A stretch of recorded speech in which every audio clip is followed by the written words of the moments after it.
6వ అధ్యాయం, మత్తయి సువార్త 6వ అధ్యాయము మొదటి 2 వచనాలు. 5వ అధ్యాయంలోనేమో ఈ మాట అంటున్నాడు. ఏ మాట? మనుష్యులు మీ సత్క్రియలను చూసి, మనుషులు ఏం చూడాలంట? మీలో కొన్ని చూడాలి, వాళ్ళు మీలో కొన్ని కనబడాలి. వారికి ఏం కనబడాలి? సత్క్రియలు కనబడాలి. ఏం కనబడాలి? క్రియలు అంటే పనులు. సత్క్రియ అంటే మంచి క్రియ, మేలైన క్రియ. సత్క్రియ, సత్యముతో కూడిన క్రియలు. హల్లెలూయా. మనుషులు మీ సత్క్రియలను చూచి పరలోకమందున తండ్రిని మహిమపరచునట్లుగా వారి ఎదుట మీ వెలుగు ప్రకాశింపనీయుడి. సత్క్రియలు చూడాలి అంటే, సత్క్రియలు నువ్వు ఎలా చూపిస్తావు? ఎలా చూపిస్తాను చెప్పండి? మన చూపు ద్వారా, మన నోటి మాట ద్వారా, మన బిహేవియర్ ద్వారా, మన నడక ద్వారా, మన ప్రవర్తన ద్వారా, మనం వారితో మసులుకునే విధానము ద్వారా, మన హృదయంలో కలిగే మార్పు ద్వారా. ఈ 5వ అధ్యాయంలో అది చెప్పి, మీరేమో సత్క్రియలు చూపించండి మీ ఎదుటి వారికి, మనుషుల ముంగట మీ సత్క్రియలు కనబడాలి అన్నాడు. ఏమన్నాడు చెప్పండి? కనబడాలి. సత్క్రియలు లేకుండా క్రైస్తవ జీవితం, విశ్వాస జీవితం పరిపూర్ణం కాదు, సక్సెస్ కాదు. చూడు, మీ సత్క్రియలు. ఎప్పుడైనా నిన్ను చూసి ఏ వ్యక్తి అయినా తన జీవితంలో ఏదైనా మార్పు, ఏదైనా చేంజెస్ నీలో వారు చూసినట్టుగా కానీ, నీ ద్వారా వాళ్ళు గ్రహించినట్లుగా కానీ మీరు ఎప్పుడైనా అనుకున్నారా? మీరు కనిపించగానే, లేదా మీరు మాట్లాడగానే, లేదా మీ ద్వారా ఏదైనా చూడగానే వారిలో ఏదైనా ఓ భక్తిపూర్వకమైన ఒక దేవుని ఎదుట మనం జీవించిన వారి వలె, దేవునికి భయపడేటట్లుగా నీ ముందు ఎప్పుడన్నా వారు చూసారా మనము? హల్లెలూయా. ఎందుకు చూడలేకపోతున్నా అంటే మనలో సత్క్రియలు లేవు. మనలో ఏముండాలా? సత్క్రియలు. మనుష్యులు మీ సత్క్రియలను చూసి పరలోకమందున తండ్రిని మహిమపరచాలా. ఎవరిని మహిమపరచాలా? మనుషుల్ని పొగుడుకోకూడదు, మనుషులు ఉప్పొంగించుకోకూడదు, మనుషులు డబ్బా కొట్టుకోకూడదు, మనుషులు అతిశయం చెందకూడదు. దేన్ని బట్టి కూడా, మనలో ఉన్న కార్యాలను బట్టి వారు ఎవరిని ఆరాధించాలా? దేవుణ్ణి మహిమపరచాలా, దేవుణ్ణి ఆరాధించాలా. దేవుని యొక్క ఆ ప్రతిబింబాలుగా మనం ఉన్నాము, పత్రికలుగా మనం ఉన్నాం, దేవునికి ప్రతిరూపాలుగా మనము జీవిస్తున్నాం. నీవు జీవిస్తున్నది దేవుని యొక్క క్యారెక్టర్ చూపించడానికి, దేవునిలో ఉన్న సత్యమును చూపించడానికి. హల్లెలూయా. దేవుని లాంటి వ్యక్తిత్వంను కలిగి జీవించడానికే దేవుణ్ణి వెంబడించు. క్రైస్తవునిగా మారావు నువ్వు. క్రైస్తవులుగా మారామని పండుగలు చేస్తూ, ప్రోగ్రాములు చేస్తూ, సంబరాలు చేస్తూ అదే జీవితము జీవిస్తే నీకు కూడా మంచిగా అనిపిస్తుందా? హల్లెలూయా. క్షణకాల సంతోషములో, క్షణకాల ఆనందములో అంటే దేవుని వాక్యములో ఉన్న ఒక్క మాట కూడా, ఒక్క అక్షరము కూడా నీలో ఇమడకపోతే, ఒక్క వాక్యములో ఉన్నది కూడా నీవు చేయడానికి ఇష్టపడకపోతే, నువ్వు ముంగట ఎంత ఎల్లాడి, ఎంత మీదేసుకొని చేసి, ఎంత పని నువ్వు ఏమంటారు అందరినీ ముందుండి నడిపించుకొని పోయినా నీకు ప్రయోజనము కాదు. చూడు, యవ్వన బిడ్డలు పాపం దేవుని కొరకు చాలా సేవ చేస్తారు, దేవుని కొరకు చాలా పరిగెత్తుతారు, దేవుని కొరకు చాలా పోరాడుతారు, ప్రయాసపడతారు, భారము భరిస్తారు. కానీ వారి జీవితంలో మనము సత్క్రియలు చూడలేం, మంచి మాటలు మనం వినలేం, మంచి ఆలోచన, మంచి తలంపులు మనము చూడలేం వారిలో అని 6వ అధ్యాయంలో ఏమన్నాడు? మనుషులకు కనబడవలెనని వారి ఎదుట మీ నీతి కార్యాలు చెయ్యకుండా జాగ్రత్త పడి. ఇక్కడేంటి నీతి కార్యాలు అంటుండు, ఇక్కడేమో సత్క్రియలు అన్నాడు. ఇక్కడ ఏమన్నాడు చెప్పండి? సత్క్రియలు అన్నాడు.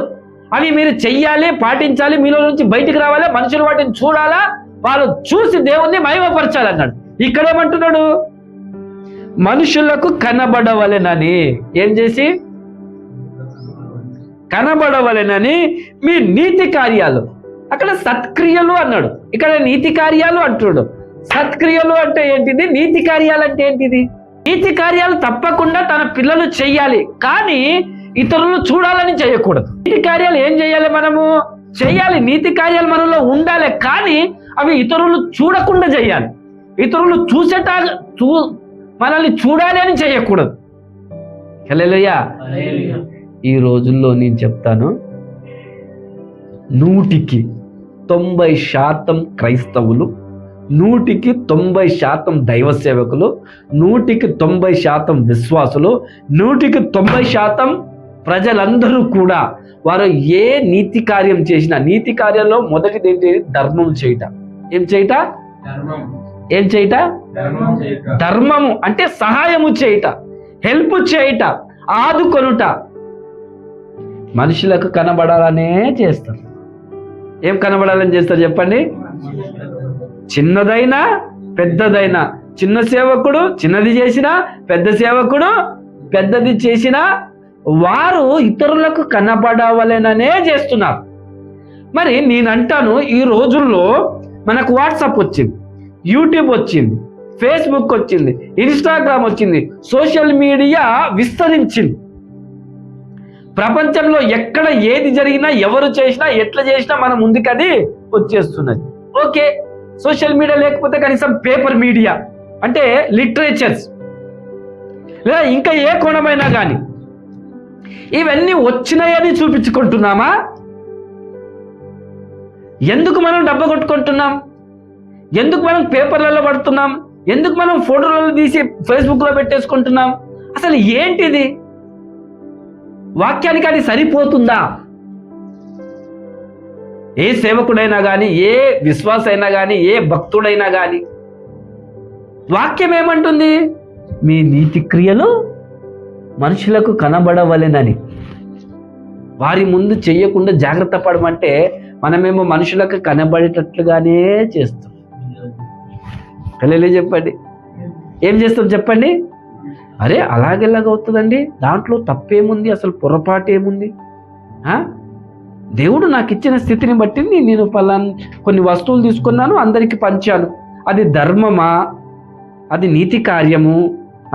నువ్వు ధర్మం చేసావా? హెల్ప్ చేసావా? సహాయం చేసావా?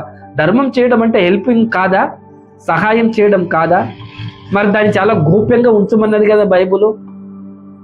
ఈ చేయి చేసేది ఈ చేయికి తెలియకూడదు అన్నది కదా. మనం చాలాసార్లు కన్ఫ్యూజ్ అవుతాం. ఎలా కన్ఫ్యూజ్ అవుతాం అంటే, దేవుని మందిరములో వేసే ఆఫరింగ్ వేరు, దేవునికి ఇచ్చే కానుక వేరు, ధర్మం వేరు.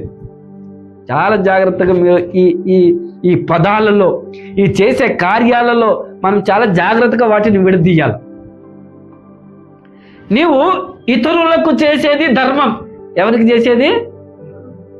నిస్సహాయులకి, అవసరతలో ఉన్నవారికి, కష్టములో ఉన్నవారికి నువ్వు చేసేది హెల్పింగ్, సహాయము, ధర్మము.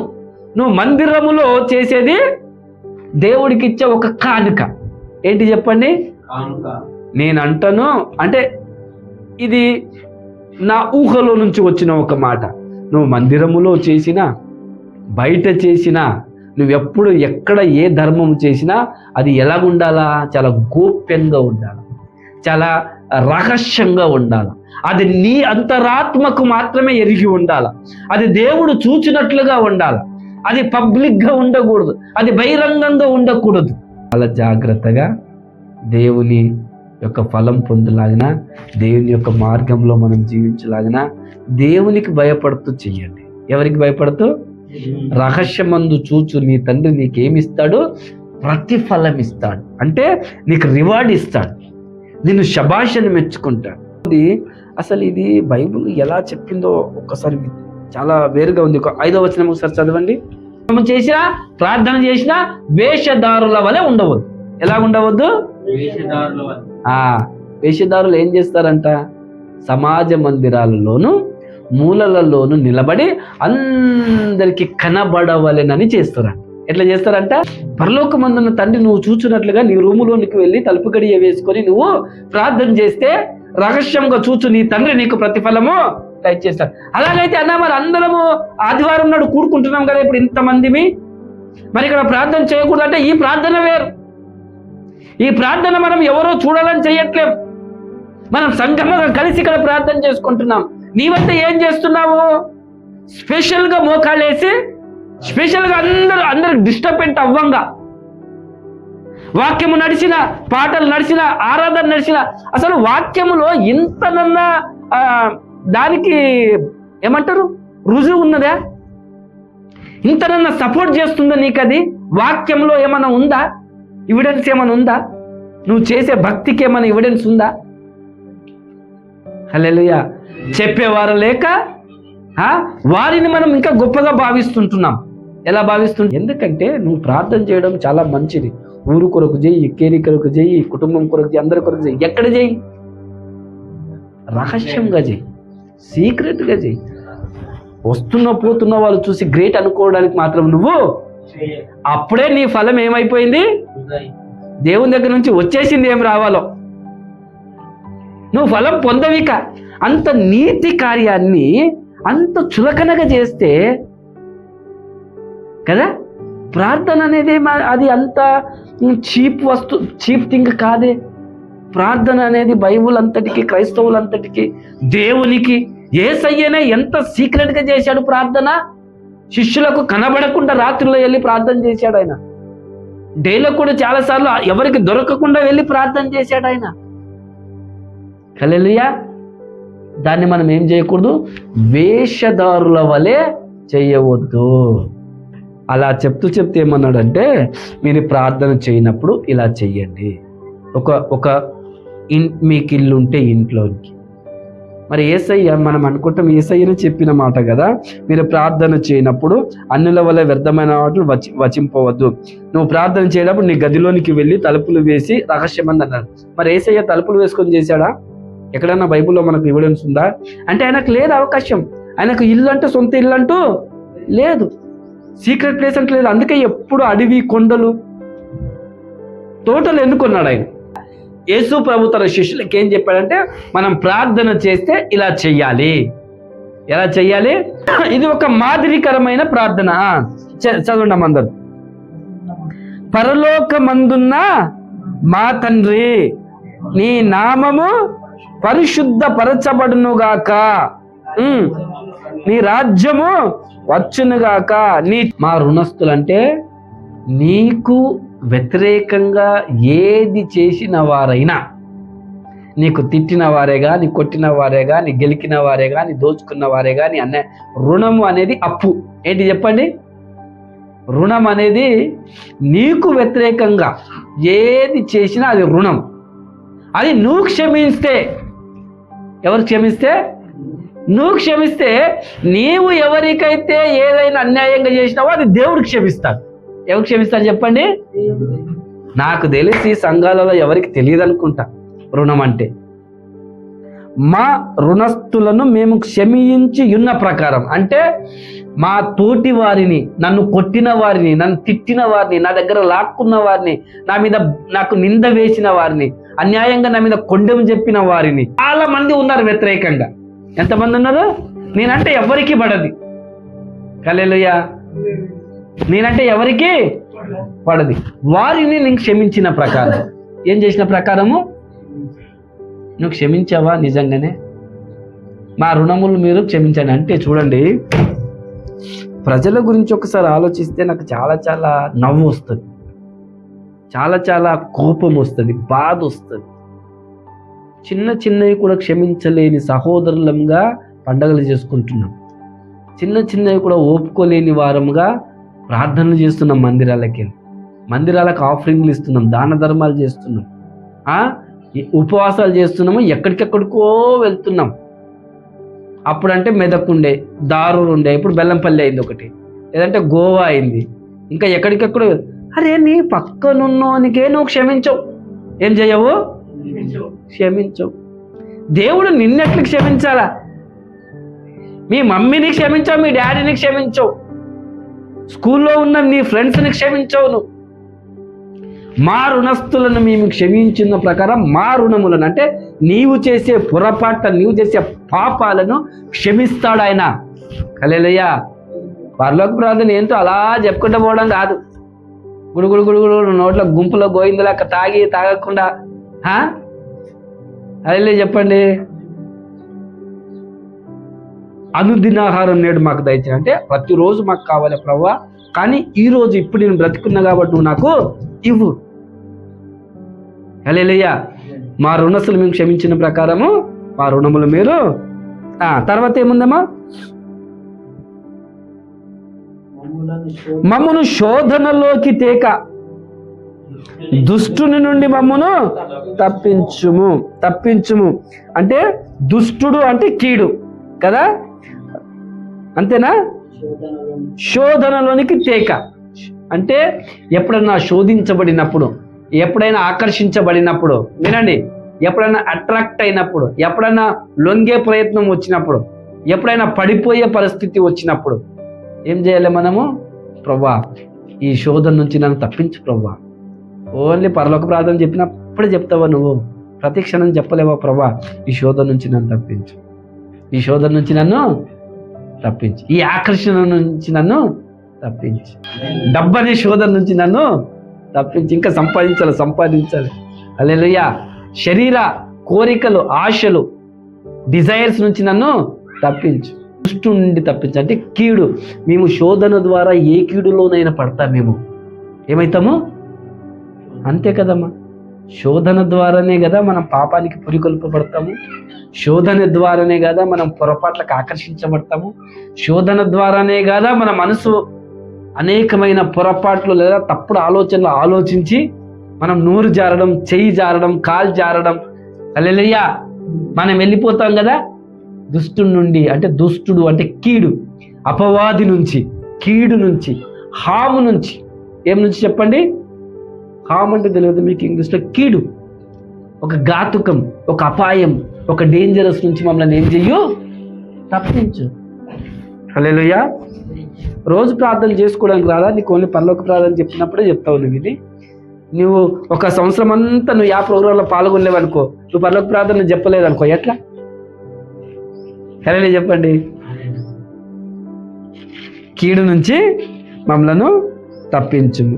మనుషుల అపరాధములను మీరు క్షమించిన ఎడల మీ పరలోకపు తండ్రి మీ అపరాధములను క్షమించును. మీరు మనుషుల అపరాధములను క్షమింపకపోయిన ఎడల మీ తండ్రియు మీ అపరాధములను క్షమింపడు. ఎందుకంటే రాజు బలం మహిమస్తకాలు ఇక్కడ ఇవ్వలే. అయితే ఫుట్ నోట్లో తప్పించుము అన్నాడు చూడు, అక్కడ కింద ఇచ్చాడు.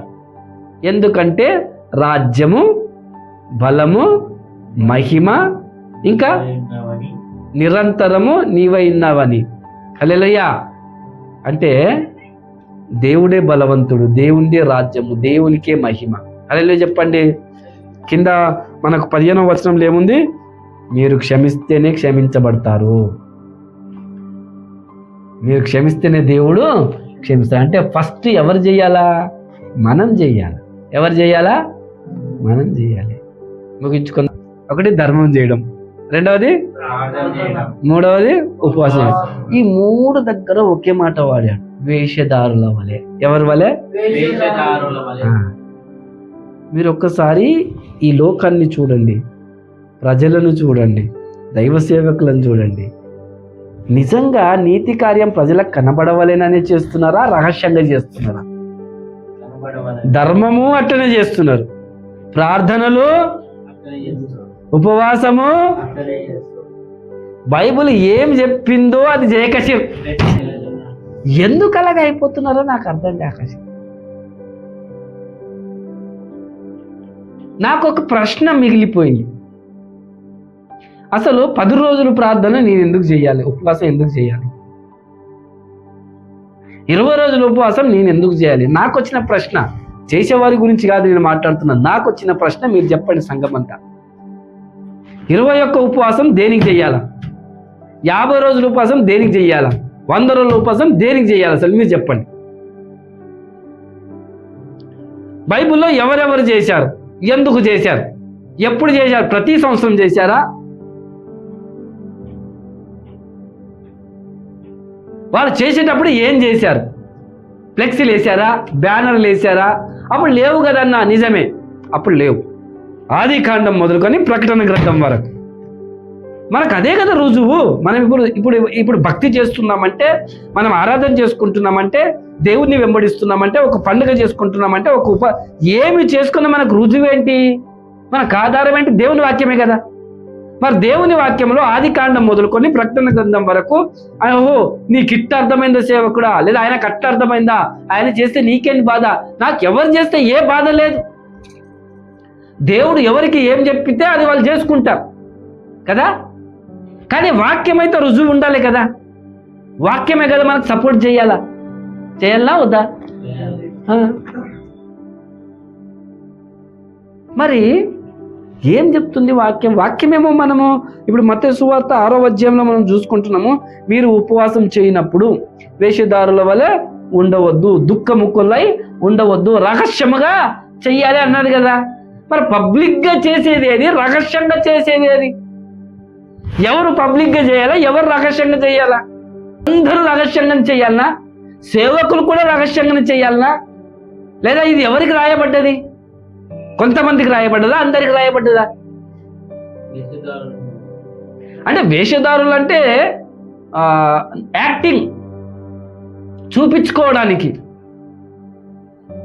పబ్లిసిటీ చేసుకోవడానికి చేయకూడదు అని అర్థం. ఏం చేయకూడదు? ప్రార్థన అయినా, ధర్మమైన, ఉపవాసమైన. హల్లెలూయా.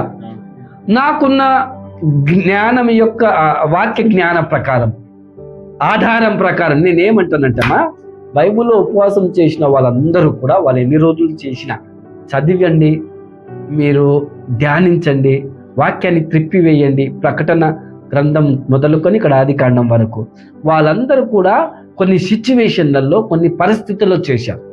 ఎప్పుడు చేశారు? కొన్ని కండిషన్స్ని బట్టి వాళ్ళు చేశారు. దేవుని ఎదుట వాళ్ళు సంఘమంతా కలిసి చేశారు, లేదా కుటుంబం అంతా కలిసి చేశారు, సమాజం అంతా కలిసి చేశారు. ఎస్తర్ టైంలో కానీ, నెహెమ్యా టైంలో కానీ, లేదా ఇంకా అబ్రహాం టైంలో కానీ, దావీదు టైంలో కానీ వాళ్ళు ఒక్కొక్కరు ఒక్కొక్క పరిస్థితిని బట్టి వారు చేశారు. వారు చేసినా కూడా చాలా సీక్రెట్గా వాళ్ళు చేశారు. ఏం చేశారు? సీక్రెట్గా వాళ్ళు చేశారు. హల్లెలూయా. అది బైబిల్ యొక్క రుజువు, బైబిల్ యొక్క ప్రమాణం. అది దానియేలు చేశాడు. యేసు ప్రభు కూడా తన శిష్యులకు చేయమన్నాడు, మీరు ఉపవాసం చేయండి అన్నాడు. శిష్యులు కూడా చేశారు అపొస్తలుల కార్యంలో. కానీ వారు ఊరుకురికే చేయలేదు. ఏం చేయలేదు? యేసు ప్రభు కూడా చేశాడు. యేసు ప్రభు కంటే మనం గ్రేటే కదా, యేసు ప్రభు కంటే మనము కొంచెం గొప్పనే కదా అని అనిపించుకోవడానికి మనం చేస్తున్నామేమో. అంటే ఒక్కొక్కరి యొక్క బయలుపాటు, ఒక్కొక్కరి యొక్క తీర్మానము, ఒక్కొక్కరి నిర్ణయం ఒక్కొక్కలాగా ఉంటుంది. మనం ఎవరిని ఏమి అనడానికి దేవుడు మనకు అవకాశము ఇవ్వలేదు. కానీ నేను అంటాను, నిజంగా ఈ వాక్యాన్ని కనుక మనం ఎత్తి పట్టుకుంటే, నీవు చేసే ధర్మమైన, నీవు చేసే ప్రార్థనైనా, నీవు చేసే ఉపవాసమైనా చాలా సీక్రెట్గా ఉండాలి, చాలా రహస్యంగా ఉండాలి, చాలా గోప్యంగా ఉండాలి. సంఘం కొరకు చేసినా, నీ కుటుంబం కొరకు చేసినా, నువ్వు ఎన్ని రోజులు చేసినా, ప్రతి సంవత్సరం పలాన్ డేట్ నుంచి పలాన్ డేట్ మేము ఫిక్స్ చేసుకున్నామని బైబిల్లో ఏం రుజువులు అయితే లేవు. అది మనం ఏం చేసేస్తున్నామంటే ప్రతిదీ ఒక ఆచారం చేస్తున్నాం. వింటున్నారా? ప్రతిదీ ఏం చేస్తున్నాం? మనము ఒక ఐడియల్ చేసేస్తున్నాం. ఏం చేస్తున్నాము? ఒక ఒక ఒక పద్ధతి చేసేస్తున్నాం, విగ్రహారాధనగా చేసేస్తున్నాం. ప్రతిదీ ఒక నియమం చేస్తున్నాం. మనం ఏం చేస్తున్నాం చెప్పండి? ఒక రూల్ తయారు చేస్తున్నాం మనమే. అంటే నీవు ఈ సంవత్సరం జనవరిలో చేసావు, నెక్స్ట్ ఇయర్ డిసెంబర్లో చేయలేవా? నెక్స్ట్ ఇయర్ మార్చిలో నువ్వు చేయలేవా? దేవుడు నీకు అది రాసిపెట్టి ఇచ్చాడా ఇక జనవరి నీదే అని? మనిషి ఎప్పుడు, దేవుడేమో సత్యాన్ని ఇస్తే మనిషి ఏమో దాన్ని వేదం చేస్తాడు కదా. దేవుడేమో నీతి న్యాయాలు ఇస్తే మనిషి ఏం చేస్తాడు? దాన్ని రూల్స్ రెగ్యులేషన్స్ తీసేస్తాడు, కట్టడాలు చేస్తాడు. అందుకే వాక్యంలో ఏముందంటే, నేను ఇది ఆన్లైన్లో వింటున్న దైవ సేవకులకైనా కానీ, ఇక్కడ వింటున్న సంఘానికైనా కానీ, నాకైనా కానీ, మనుషులు చేసేవి, మనుషులు నియమించినవే దైవోపదేశములని ఈరోజు మనం పాటిస్తున్నామేమో. నీవు చేసుకున్న నియమమే నీకు ఒక వేదం అయిపోయిందేమో. మనుషులను ఆకర్షించడానికో లేదా మనుషులను సంతోష పెట్టడానికో, మనుషులు చేసేవే వారు అట్లా చేశారు కాబట్టి నువ్వు ఇట్లా చేయడం, మనుషుల యొక్క పద్ధతులు, మనుషుల యొక్క నియమాలు, మనుషుల యొక్క ఆచారాలే దైవోపదేశములని, గ్రేట్ అని, గొప్పవని నువ్వు బోధిస్తున్నావేమో. చాలా జాగ్రత్త. రహస్యమందు చేయి. నువ్వు అసలు నీ పక్కనున్న నీ భార్యకు కూడా తెలియకూడదు. కొన్నిసార్లు నీ పక్కనున్న నీ శిష్యునికి, నీ సేవకులకు కూడా తెలియకూడదు. హల్లెలూయా చెప్పండి. అలాంటిది మనం ఏం చేస్తాము? మొత్తం పబ్లిసిటీ చేసేస్తాం. హల్లెలూయా. సంఘమంతా కలిసి ఉపవాసం చేసిన దినాలు కూడా ఉన్నాయి బైబిల్లో. అలాంటి సంఘటనలు కూడా ఉన్నాయి, అవి కాదనట్లే నేను. దేవునికి మహిమ కలుగును గాక. అయితే ఈ మాట చెప్పి నేను ప్రార్థన చేస్తాను. ఇక్కడ ఉన్న మీరందరూ కూడా, మనందరం కూడా, నేను ఖచ్చితమైన ఏ మాట చెప్పగలనంటే తప్పకుండా ఇవి చెయ్యాలి. ఏమో చెప్పండి, సెకండ్ ఇచ్చి చెప్పండి. తప్పకుండా మనం ధర్మం చేయాలి. అట్లా పట్టుకొని కూర్చుంటే అయిపోయినా అవతల చెప్పకుండా తప్పకుండా ప్రార్థన చేయాలి. ఇంకొకలా చెప్పండి, తప్పకుండా ఉపవాసం మనం చేయాలి. హల్లెలూయా. నిజంగా చేస్తున్నారా మీరు? హల్లెలూయా. సీక్రెట్గా చేయాలి, నాకు చెప్పి చెయ్యొద్దు. హల్లెలూయా. మనం ఏదైనా కష్టం వచ్చినప్పుడు, ఏదైనా ఇబ్బంది వచ్చినప్పుడు, సంఘానికే కానీ, సమాజానికే కానీ, కుటుంబానికే కానీ, మన ఇంట్లో పరిస్థితుల్లో ఏమైనా జరిగినప్పుడు మనందరం కుటుంబం అంతా కలిసి పసుకుంటే ప్రార్థన చేయడంలో ఏ పొరపాటు లేదు. ఈ సమాజం కొరకి అనేకులు రక్షణ పొందాలని, అనేకులు సువార్త వినాలని మనందరం కలిసి ఉపవాసం చేయడం ఎలాంటి పొరపాటు లేదు. అని అదే పనిగా దాన్ని పబ్లిసిటీ చేసుకుంటూ, ఇక మన సంఘమే గొప్పది, మనమే ఇలా చేస్తాం, లోకంలో ఇంక ఎవ్వరు చెయ్యరు. హల్లెలూయా. మనమే నిజంగా వాక్యాన్ని పాటిస్తాం, ఇక లోకంలో ఎవరో పాటించరు. ఇక ఈ సంఘమే నిజమైన సంఘం, ఈ సేవకుడే గొప్పవాడు. యేసయ్య పరలోకంలో నుండి మేఘాల్లో నుంచి తప్పకుండా కిందికి పడేసిన వాడు ఈ సేవకుడే. ప్రపంచం ఈ సేవకు లాంటి సేవకుడు ఇంకొక లేడు అన్నట్లుగా మనము భూమి మీద చేసుకోకూడదు. నువ్వు కాకపోతే నీలాంటి 100 మందిని దేవుడు పెంట కుప్ప మీద నుంచి లేవనెత్తుతాడు. నీకు ఆ ధన్యత దొరికింది, నీకు ఆ భాగ్యం దొరికింది. నీవు ఆ భాగ్యమును బట్టి సంతోషించి, కానీ యేసయ్య కంటే ఎక్కువగా నువ్వు దెబ్బ కొట్టుకోవద్దు, ఉప్పొంగిపోవద్దు, అతిశయ పడవద్దు. హల్లెలూయా. దేవునికి మహిమ కలుగును గాక. దేవుడు మిమ్మల్ని దీవించును గాక. మీరు ఈ విషయాలన్నీ కూడా వంట పట్టుకోవాలి, నేర్చుకోవాలని నేను మీకు బోధిస్తున్నాను. వాక్యానుసారంగా మీరు ఏమవ్వాలా? జ్ఞానం పొందుకోవాలి, నేర్చుకోవాలి. లోకంలో అందరు చేస్తున్నట్లుగా మనం చేయడానికి వీలేదు. వాక్యానుసారంగా మనం జీవించడానికి ఇష్టపడాలి. తప్పకుండా మీరు ప్రతిఫలము పొందుకుంటారు. ఏం చేసుకుంటారు చెప్పండి? ప్రతిఫలం పొందుకుంటారు. ఇప్పుడు నువ్వు రోడ్డు పండు పోతున్నావు, ఒక్క బిచ్చము ఎత్తుకుని ఒక్క వ్యక్తి ఎవరైనా కనిపించావు, తప్పు మన 10 రూపాయలు తీసి నువ్వు ఇచ్చావు. నీవు ఎక్కడైనా చెప్తావా? చెప్పవు. కానీ నీకు దేవుడు 1,00,000 రూపాయలు ఇచ్చాడు, అందరికి ఒక 1000 పంచుతున్నావు అనుకో, అప్పుడు నువ్వేం చేస్తావు? లేదా ఒక 20 రగ్గులు తెచ్చావు, నువ్వేం చేస్తావు? ఫోటోలు దించుకుంటావు.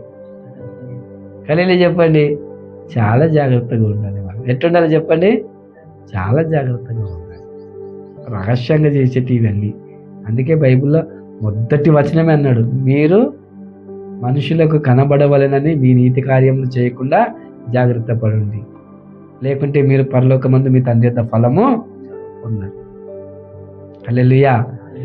కాబట్టి మనం ధర్మం చేసిన, ఉపవాసం చేసిన, ప్రార్థన చేసిన, రహస్యంగా దేవుని యొక్క వాక్యానుసారంగా మీరు చేసి మీరు ఫలం పొందుకోవాలని నేను కోరుకుంటున్నాను.